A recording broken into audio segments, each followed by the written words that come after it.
Hey everybody, Unstable Gamer here, and welcome back to Disney Mirrorverse. In this video, we have a massive update. It's huge and game-changing because so much is changing in this game. We did not have an October update. We do have a November update, and it's massive, and we're going to go ahead and talk about this. This video might run a little long, but there's a lot to discuss. But first, before we do, if you're just now finding this channel and you want to stay up to date with this and other games, consider hitting that subscribe button so you don't miss out.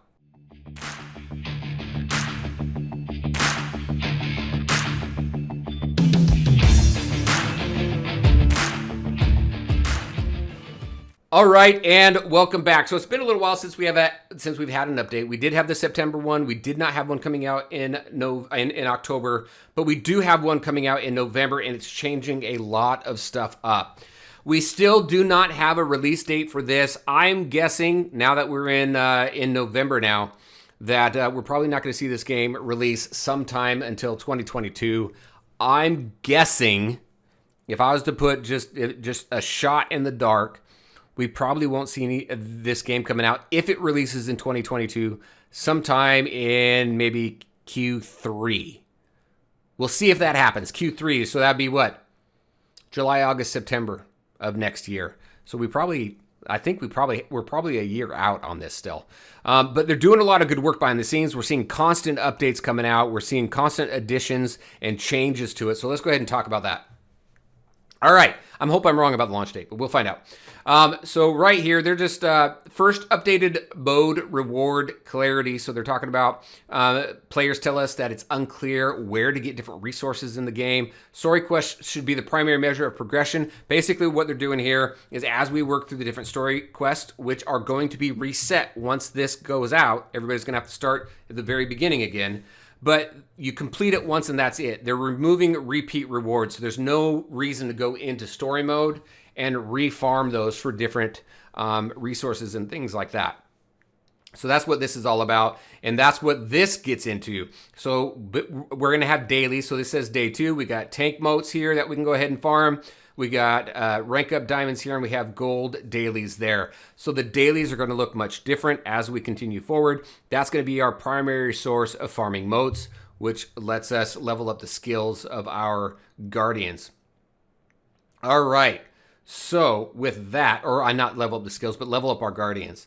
Right here, look forward to the following updates. We got an addition of new level up mode, daily quests. We have daily quests unlock after chapter 1, encounter 8. Dailies are where you can reliably earn progression resources each day, including all mote types and tier 1 to tier 3 gems.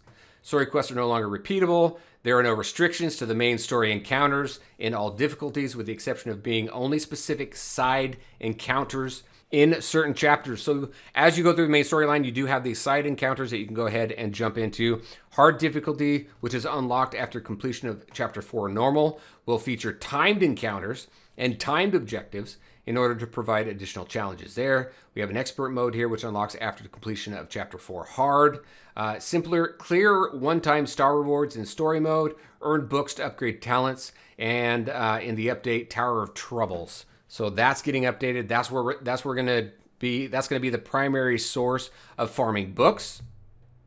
So we do have that as well. Dangerous Dungeons is going through a little bit of an update here as well. We've learned a lot in the months since the release of our latest game mode, Dangerous Dungeons, and are excited to share some improvements. So we got Moat Madness Dungeons, which run each week from Tuesday to Friday, providing role-based minor to new superior modes. We have role-based tank troubles, melee maneuvers, support skirmish, and ranged reduction dungeons will run each week from Friday to Tuesday.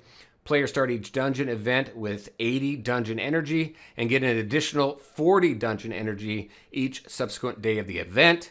Milestone rewards have been rebalanced as well. So a lot of updates there with Dangerous Dungeons. So story mode changes, no longer repeatable rewards, specific dailies that allow us to get motes and gems and gold.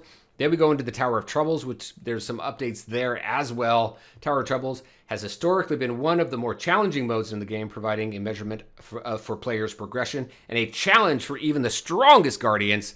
In this update, we want to give players the opportunity to take on this content more regularly and have reduced some of the difficulty. Instead, story mode should serve as a primary measure for players' progression and challenge. Tower of Troubles will reset weekly on Thursdays. rotating between a focus on high-tech guardians and seafaring guardians. Complete these new encounters to earn common to epic books. Again, Tower of Troubles, that's where we're going to get our books. This mode will unlock after completion of Chapter 3 normal. Now, I believe that's earlier than what it was unlocking before. I think it unlocked at like Chapter 4, completing Chapter 4 or something like that. The currently running version of the Tower of Troubles will end on November 3rd. This update is supposed to happen sometime this week. So I think, did it give us a date on that up here? I don't think it did. We have general gameplay improvements. The default targeting system has been improved, so looking forward to seeing what that looks like. Players can now tap on an enemy's portrait to lock onto that target, which is great. Sometimes things are just a kerfluffle on the screen, so being able to tap on the target, the portrait, is good. The auto fight now has Guardians use their special abilities, which is cool. That before it was just their regular attacks, they weren't using the specials. Improved visual feedback when control is taken away from you due to stun or root. And then general improvements to AI behavior, paving the way for future improvements. So we should see the AI behave a little bit differently, so expect that if you are playing the game when you go into it. And we have this, you probably see this, the astral rating. So basically what happens is once you get this, your Guardian maxed out, once that hits, you're going to go into this astral rating. And this starts at Astral Rating 1. It looks just like this, and it goes all the way up. You can max out at Astral Rating 2. Now, this is the long game. It's expected to take you quite a bit of time to get all the way to Astral 10. But one of the areas of improvement coming to the game is providing additional meaningful progression. Upgrading and powering up a varied roster of Guardians should be a regular part of play. Always giving players something to look forward to. So everybody who's been maxed out in beta, it's like, all right, you're maxed out. What do you do now?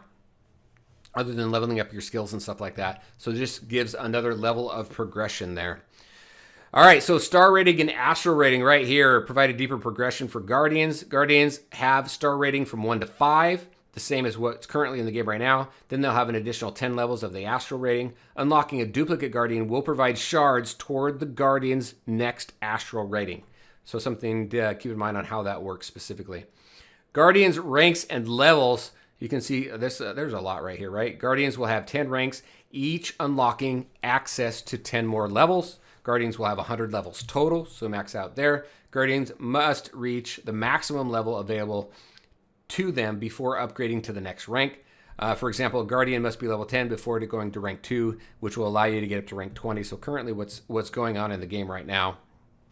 Universal role-based superior remotes will be added. So levels 1 through 20 is going to use minor remotes. 21 through 50 is going to use your majors. And 51 to 100 is going to use your superiors.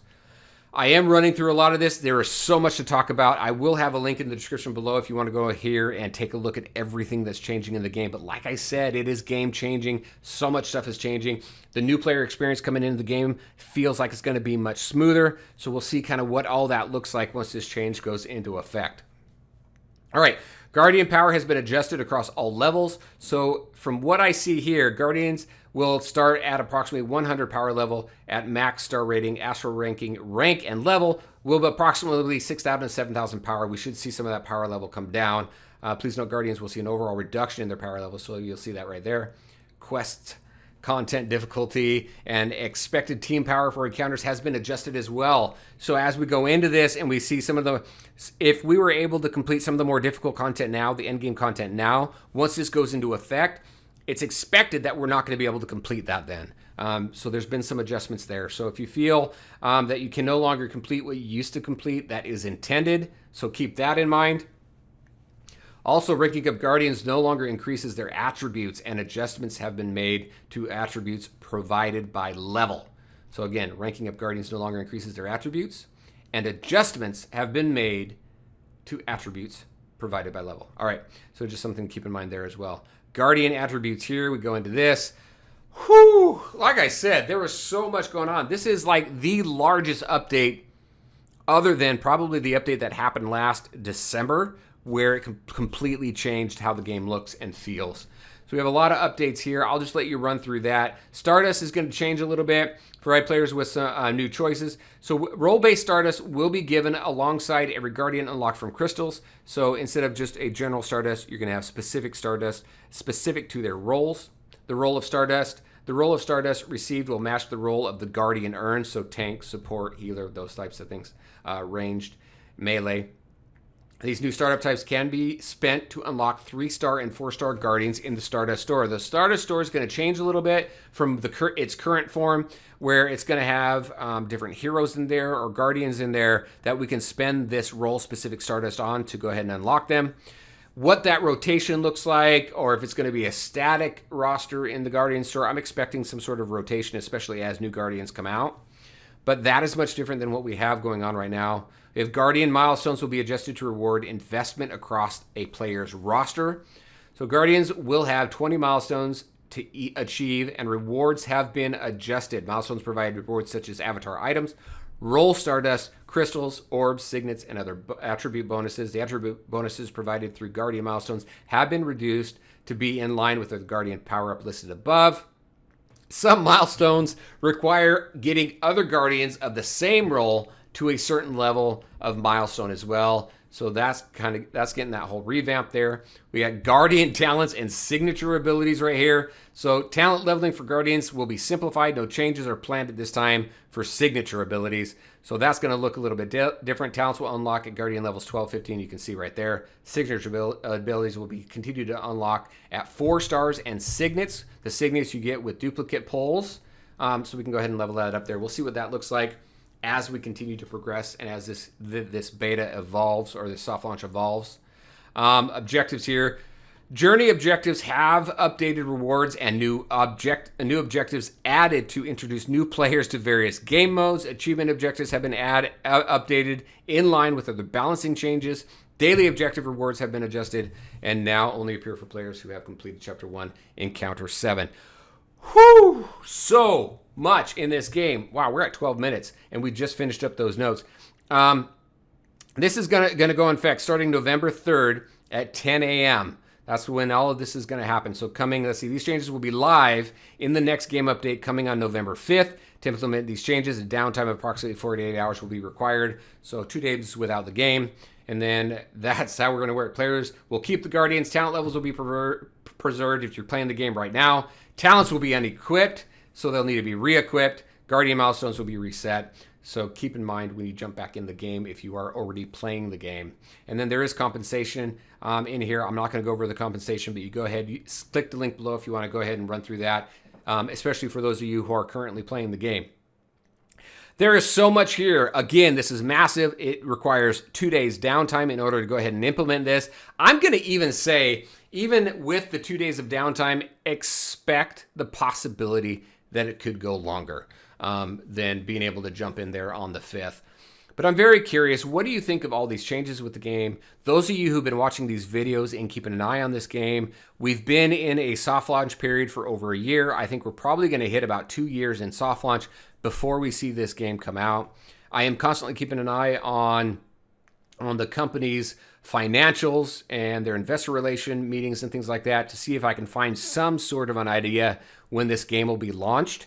And so far, nothing. It's been very, very quiet. So that's why I feel we're probably not going to see, if there is even a launch date right now that they're discussing, probably not till Q3 of 2022. That could move, could be sooner, could be later. We don't know. Those are just my thoughts. But very curious on your thoughts on this game. What do you think of this game? Seeing this game from the very beginning, if you take a look at the very first video that I made on this and what it looks like now, the changes that are kind of going to be coming up in the next few days, and if you're watching this after the patch, what do you think about the changes that have been made to the game? You can expect another video where we jump into this game and we take a look at all the different changes, because I want to see what it looks like in game and kind of how everything feels. Everything looks good on paper. I like it. I'm excited for these changes. I just want to get in game and kind of see how it impacts the player, see the benefits there as well. So there you go, everybody. That is what I had for you. Disney Mirrorverse November update. Very curious on your thoughts. As always, I want to thank you all for taking the time to watch the video. If you liked it, make sure to hit that like button and share your thoughts and questions in the comment section below. Take care, everybody. We'll talk to you next time.